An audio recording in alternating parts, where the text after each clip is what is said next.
आप लोग हमारी वीडियो को लाइक कीजिए प्लीज़, और सब्सक्राइब कीजिए, शेयर कीजिए,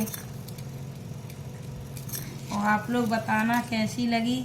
नहीं अच्छी लगी हो तो फिर भी तभी बताना, क्योंकि आप लोग बताओगे, कमेंट नहीं करोगे तो मुझे कैसे पता चलेगा उसमें क्या कमी है क्या नहीं है।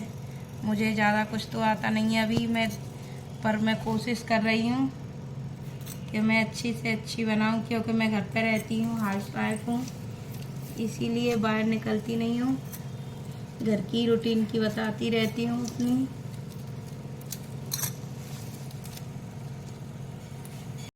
बहन ने कहा कि आज उसका व्रत है और वो चांद को अर्घ देकर ही खाना खा सकती है। वो भाई अपनी बहन से बहुत प्यार करते थे और उनसे अपनी बहन को भूखा देखा नहीं गया। उसके भाई नगर के बाहर पहाड़ी पर गए और वहाँ अग्नि जला दी।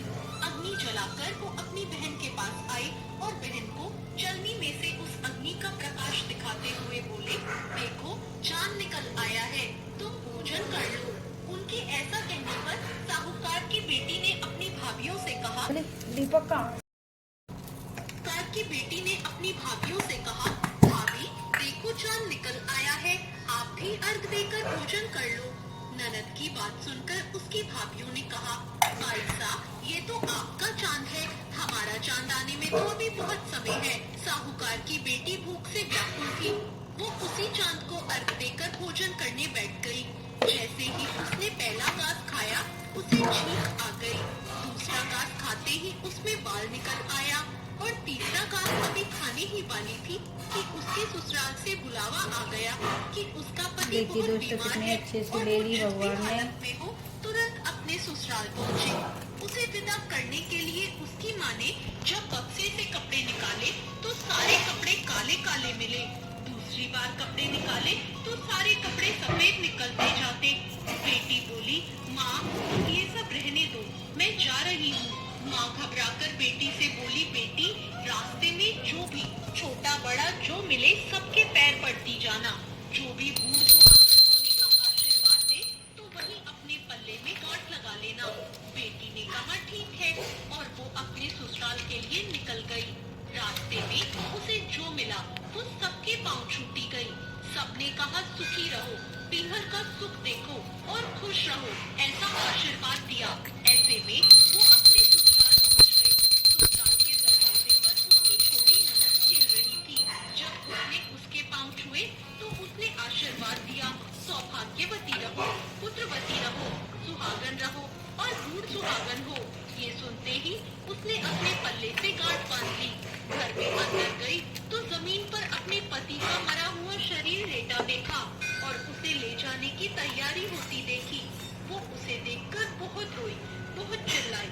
जैसे ही उसे ले जाने लगे तो रोती हुई चिल्लाती हुई बोली, मैं इन्हें ले जाने नहीं दूंगी।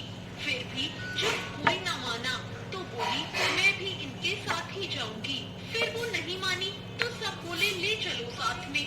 जब उसके पति को जलाने का समय आया तो बोली, मैं इन्हें जलाने नहीं दूंगी। तो सब बोले, पहले तो पति को खा गई, अब उसकी मिट्टी भी खराब कर रही है। लेकिन वो नहीं मानी। गांव और उसके परिवार के सभी लोगों ने निर्णय लिया कि इसे यही रहने दो, इसके लिए यही एक झोपड़ी बनवा दो। वो अपने पति दोस्तों ये हमारी पूजा यहाँ पे हो गई है। अब मैं ऊपर करूँगी, और क्या नाम है, अभी हमारे हस्बैंड नहीं आए हैं, वो आ जाएंगे, हम दोनों जने पूजा करते हैं, क्योंकि अभी थोड़ा टाइम है, तब तक कथा सुनेंगे। और जब चौथ माता आती तो चौथ माता कहती, करवो ले भाइयों की प्यारी बहन करवो ले, घड़ी बुखारी देखिए दोस्तों करवो कितने ले। प्यार से ले लिए भगवान, श्रद्धा पूर्वक कोई भी विधि से पूजा करो, भगवान अवश्य लेते हैं, अवश्य देते हैं। राधे राधे, जय श्री कृष्ण। बड़ी चौथ पति के प्राण हमारी राधा रानी को अवश्य देखिए कितनी सुंदर लग रही हैं। देखिए दोस्तों, देखिए कितना अद्भुत रूप है हमारी किशोरी जी, कितनी आज प्यारी लग रही हैं। आज वो भी खुश हैं क्योंकि आज बहुत शुभ दिन है हम लोगों के लिए। करवा चौथ आने वाली हुई तो उसने अपनी छोटी ननद से कभी एक दीपक से दूसरा दीपक नहीं जलाना चाहिए, इसलिए और करवे भी और मंगवाए। उसकी सास ने सोचा कोई कमी हो तो आप लोग मुझे बताना कि आपने ये नहीं किया है। तो मैं बच्चे अगली बार पूरा करूँगी। और प्रेम से अब कथा सुनते हैं। राधे राधे। की बेटी ने करवा चौथ का व्रत रखा, चांद निकलने पर अर्घ दिया, चौथ माता की ज्योति भी करी। चौथ माता प्रकट हुई तो बोली, कर बोले भाइयों की प्यारी बहन कर बोले, दिन में चांद उगाने वाली कर बोले, घड़ी बुखारी कर बोले। तब उसने उनके पैर पकड़ लिए और बोली, माता मेरा सुहाग वापस करो। चौथ माता बोली, तू तो बहुत भूखी है, 7 भाइयों की प्यारी बहन है, तुझे सुहाग से क्या। बोली, नहीं माता, मैं आपके पैर तब तक नहीं छोड़ूंगी जब तक आप मेरा सुहाग वापस नहीं करती। चौथ माता ने मैं कैसी लगी रही हूँ आप लोग बताना मुझे। उसने एक एक करके 16 श्रृंगार का पूरा सामान माता को दे दिया। चौथ माता ने अपने आंखों से काजल निकाला, नाखूनों से मेहंदी निकाली, मांग से सिंदूर निकाला और चिटकी उंगली का छींटा दिया। उसका पति जीवित हो गया और चौथ माता जाते जाते उसकी झोपड़ी पर लात मार गई, जिससे उसकी झोपड़ी एक महल में बदल गई। जब उसकी छोटी ननद खाना लेकर आई तो उसने देखा कि भाभी की झोपड़ी की जगह तो महल खड़ा है।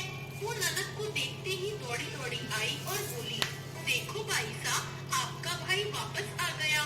घर जाओ और सासू जी से कहो कि गाजे बाजे के साथ हमें लेने आए। ननद अपनी माँ के पास जाकर बोली, माँ भाई जिंदा हो गया।